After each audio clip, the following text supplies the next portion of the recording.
Let's head back to the voicemail of Truth and Reason. This one, how the team sits right now relative to the quarterback.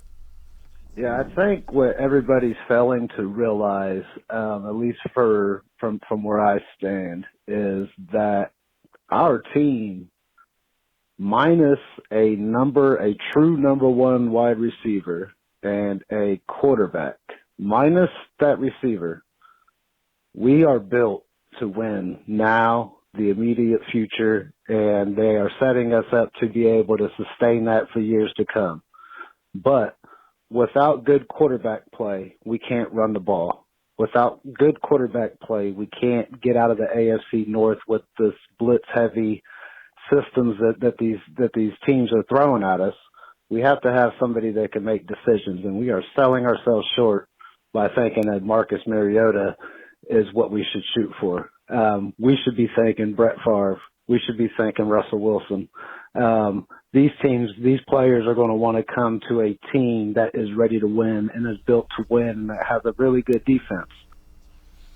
All right, and Tim, I think he was talking about Aaron Rodgers and not Brett Favre. So I don't know about Aaron Rodgers or Russell Wilson or somebody like that wanting to come to play here. You know, when you have a quarterback of that ilk, what they're going to look at is the system and the receivers.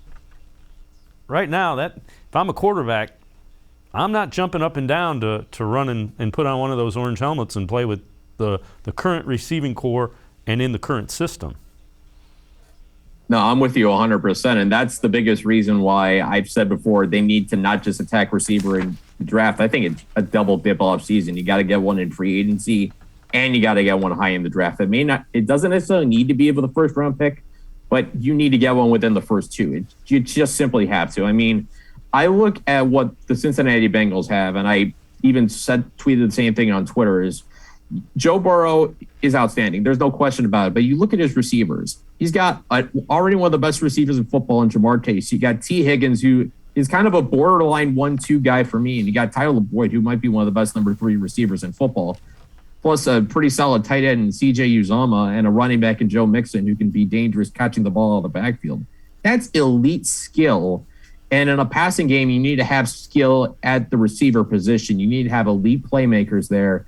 And we've talked about before, the Browns just aren't there yet. And unless you're Tom Brady or Aaron Rodgers, you're not going to be able to be as good as you're going to be unless you have those guys. And even Brady and Rodgers have those guys. So it's just part of the growth of the team, the evolution of the team.